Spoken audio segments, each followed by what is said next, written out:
Hi guys, Mr. Waffles here. Welcome back to Story Sundays, the show in which you leave comments in the comments down below about the zombies storyline, questions you want answered, etc. And then I take those questions and make them into a video every single Sunday. Get commenting down below with whatever questions you might have. Today, this episode is going to be a little bit more serious than the last couple of weeks because I'm now on my own, the Boogie Boys are no longer in the UK, I'm no longer in Alabama. The last couple of episodes I was basically just wanting to enjoy myself a little bit, try and have some fun with things and enjoy my time with my buds, but now it's just me. I figure we can get back to some more serious comments. I also today am going to be focusing on members' comments. Members are the people who hit the join button next to the subscribe button on my channel, or they click the link in the description down below to become a member. And one of the perks that I give my members, alongside things like behind the scenes videos, exclusive emojis in live stream chats, things like that, is this badge that you get with a little waffle icon to show that you have become a member. That changes over time. So, Graphics says, since they never got Ultimus Nikolai's soul, what happened or happens to that Nikolai? This is a solid question. Now, one thing I want to mention right at the beginning here is that Ultimus and Primus have two I's in the words. I see people saying Ultimus all the time, and I don't really know why. And it's not a big deal. Obviously, I don't really care. It's just that knowing how pedantic the zombies community can be, it kind of surprises me that people aren't also similarly pedantic about the spelling of Ultimus and Primus. It's really not a big deal, though. Anyway, what happens to the Nikolai that we left in Grodkrovi? That's a fantastic question because of two kind of separate points. One, I just love the idea of that Nikolai from Gorod in his mech staying there for all of eternity and just dooting around, shooting stuff and having a great time, drinking his vodka and being a merry man. Like, that just makes me happy as a thought that he might just be pooting around there forevermore. I think that would be fun. However, the other thing that makes this a good question and makes it a really interesting point is that we never really get a good explanation for why we need to kill those particular characters. Yes, we've got things like ciphers that say only by killing those specific versions of yourselves at the specific points in time that I articulate will we be able to essentially save the universe and progress with our plan. That's a conversation that sort of mediated by Monty happens between Maxis and Richtofen. And so we have those messages, but we then also just look at the events of Black Ops 3 and try and kind of match the messages to what we're doing, and it kind of leaves you scratching your head going, I mean, why do those specific characters need to die to get their specific souls? Like, why are they innocent?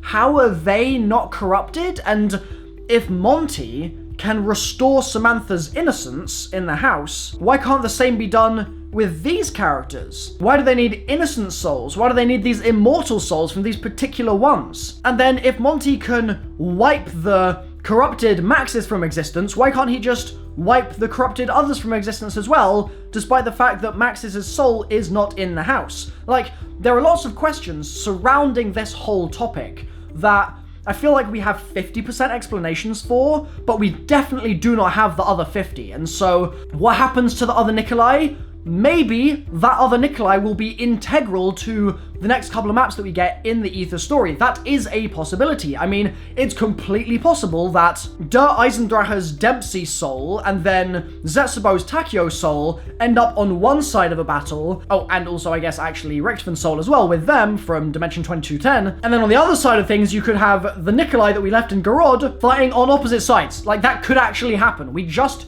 don't really know what direction they're going to decide to take things in. Great question though, Graphics. Amani, back again, says, will the Ultimus crew meet the children in the house? Well, in here, we do see sort of that happening, I guess you could say. It's this loading screen here, and you can see that they're going towards the house, but specifically, it's not the original Primus characters that we expected, but rather Richtofen has been replaced by Ultimus Richtofen, which means that I guess, to answer your question, the Ultimus crew, at least in that capacity, will meet the children, but there are other questions you could ask here, such as, are the children even in the house at this point?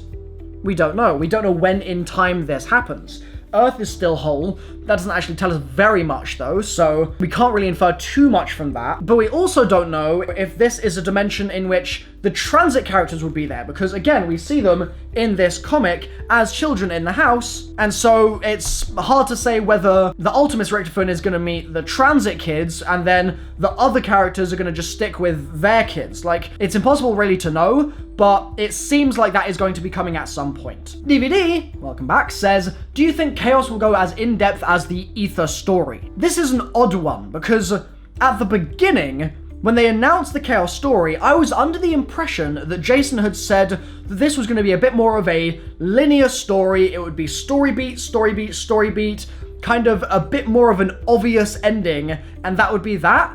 But now that the maps are actually out, I feel like what Jason said there, or at least what Jason kind of gave you the impression of, has completely ended up not being the case, because we've started off with 2 maps that at first appear to be back-to-back, but aren't, and then DLC 1 is going before them, so it's like map from a prequel in DLC 1, and then a gap, and then map from launch maybe, and then a gap, and then launch map again, but maybe another DLC 2 map or something between them. Like, it's weird the way they're ordering things, and so if your question is, are they gonna go in depth, as in, are they gonna mess with the time and mess with our perception of the order of events and stuff? Absolutely, they're already doing it. Is it gonna be as in-depth in the sense that we have, for example, with the Ultimus characters who have their entire own linear story arc, and then the Primus characters who have their entire own arc, and then the Transit crew with their separate arc, and then the kind of intermeshing of all of those arcs? Is it gonna do that? Probably not. Archimedes, welcome, says, do you think that Treyarch is going to release some more Aether maps in future DLCs? Yes, absolutely. I don't think that it's going to be part of the 4 main maps that we get in the Black Ops Pass. We already know that Nuketown is coming at some point, and I don't think that'll be a Black Ops Pass map, but I think that probably after that first season of DLCs, there'll be a second season of DLCs, and I reckon that's going to be the Aether season. Sorenex says, if the Shadow Man is now controlling Brutus, how did he get there, and was he always there? I want to kind of look at this question from a different point of view, and not look at it from within the story, I guess, but look at it from a development kind of point of view. Jason said that the chronology of them developing the story for Black Ops 3 and onwards was that in Mob of the Dead, they made the start of that story, and then because they decided that they were going to continue with that arc for the rest of Zombies, or for the rest of Aether at least, while they were developing Buried, Jason's team basically figured out Origins and figured out the entirety of Black Ops 3. They planned all of that out. They knew the ending of Black Ops 3 way back during essentially Black Ops 2, which is pretty wild. Then during Black Ops 3, and also during some of the time between Black Ops 2 and Black Ops 3, they were working on content for Black Ops 4, so they were really looking far ahead because they had to plan the story out. And so, in Mob of the Dead, we don't see any influence of the Shadow Man, we just see things looking a little bit more kind of satanic, ritualistic, that sort of thing. And we also see Brutus, the Warden, being Stanley Ferguson, rather than being 2 separate people. I think that is probably an artifact of the fact that Mob was the one map that Jason has made which wasn't folded into that entire point of time in which he'd planned the whole story. Like, Mob was the precursor, and they had to just get paint on the page essentially before they could decide what it was going to be. And so I think that, was he always there? To answer that part of the question, no. I don't think the Shadow Man was originally planned to be in Mob of the Dead, because I don't think they originally knew that they needed a Shadow Man in the story at all when Mob was coming out. I think that the Shadow Man got thought up between Mob and Origins. As far as how he got there goes, the Shadow Man works in mysterious ways, the Warden's been doing all sorts of rituals, I'm sure he could have called out across the dimensions to the Shadow Man and pulled him in, and that's why they're able to communicate and why they're eventually able to transform the island. Mr. Cody Storm says, can we please talk about Samantha some more and her role in the future? I think,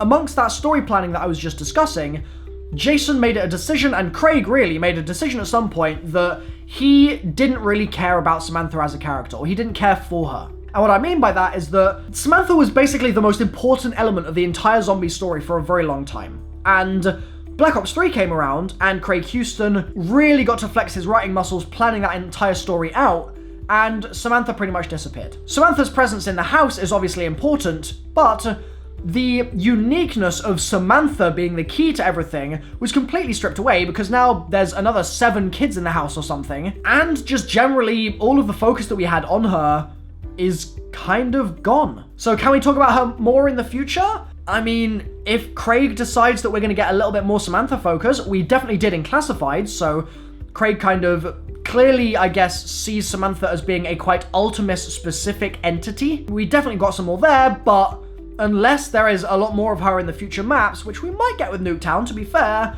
it's going to be hard to kind of try and dream up ideas for how she could be really important, because right now it just seems like she isn't. Tyler says, how can Primus Richtofen meet post-Moon Richtofen if he killed him in the Giant, causing the fractures so the events of Moon never happened? I've moved the camera for this because I want to quickly sketch something on here. My room's a bit of a mess right now, so I'm kind of creeping around with all the stuff on the floor, but I want to quickly draw something on the whiteboard to try and explain why I think it's important to be careful with these sorts of questions. Is it fair to say that the events of Moon never happened?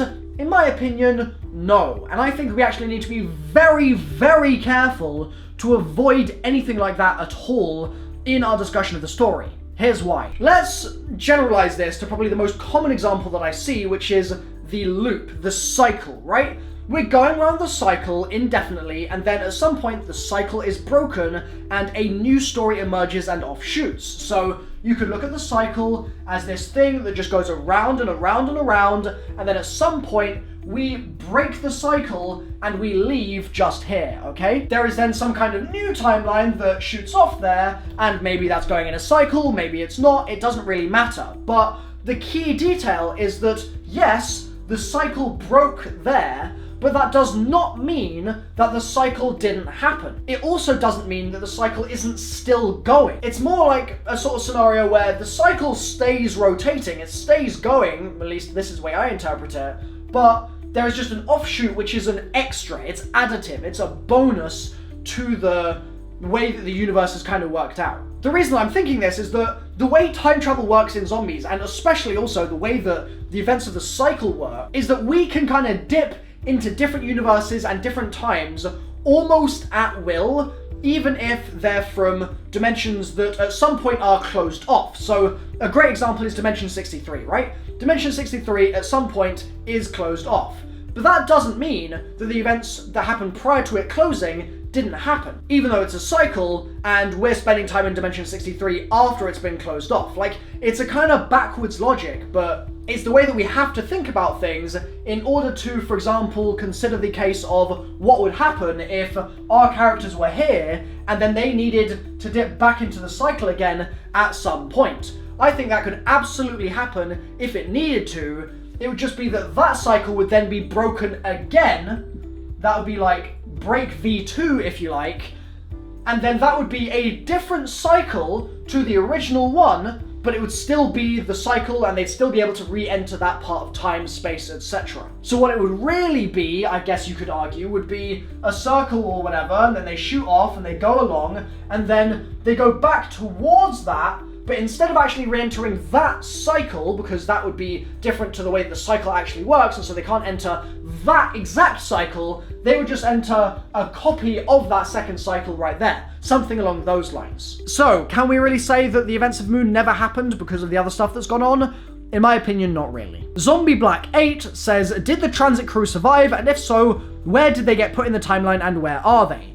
So, we see a lot of the transit crew surviving, post-transit at least, in here, and then they obviously get to Blood of the Dead at some point, and from there, as far as the timeline goes, we don't know, because the timeline is focusing on the events that we saw in Black Ops 3, it's on the events basically within the cycle, and so, seeing as we're post-cycle break when we go to Blood of the Dead, there are no details that we've read so far regarding what exactly the transit crew's deal is. However, seeing as the kids for the transit characters do appear in here, it would make sense to assume that at some point they are going to break free of the cryostasis pods that they're in Blood of the Dead and end up being saved and put into the house. So as far as the timeline goes, we don't know, but we can presume that they survive, yes. Now then, a point that I want to make about this question and about next week's episode.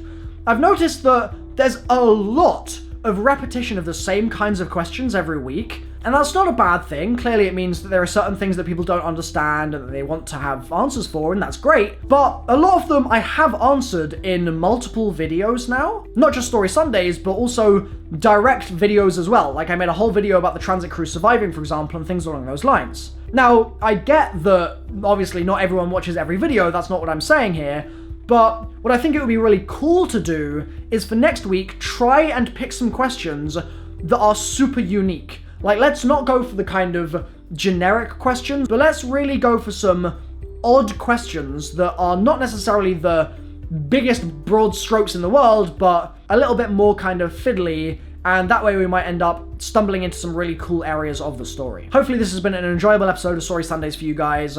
Fingers crossed you enjoyed the fact as well that it was serious, and I'll see you guys next time in more zombies videos. Leave those comments down below. Remember, bye for now.